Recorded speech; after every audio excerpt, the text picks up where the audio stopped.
In today's video, I'm going to teach you how to create separate categories for purchased goods on Kashflow. This process is quite beneficial, helping you to organize your accounts more effectively and manage your finances with greater ease. So let's dive right in. First, you'll need to access your Iris Kashflow account.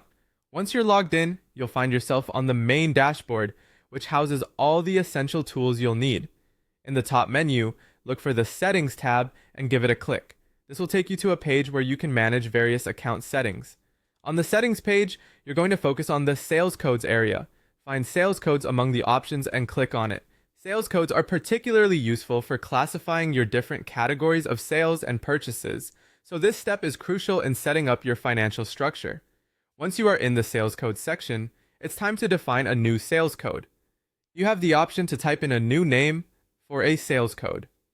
This name should be descriptive enough to remind you of its purpose, months or even years down the line. Choose a name that accurately reflects the category of goods you're purchasing, helping you keep track of expenses seamlessly. Now you'll need to add this new sales code. Look for a button labeled Add New Sales Code and click on that. This is where you formally create a new category for yourself. After clicking, you'll be directed to a form that will allow you to enter unique category details. This could include the category name, and any specific parameters or notes about what this category encompasses. Next, it's time to associate products with this new category.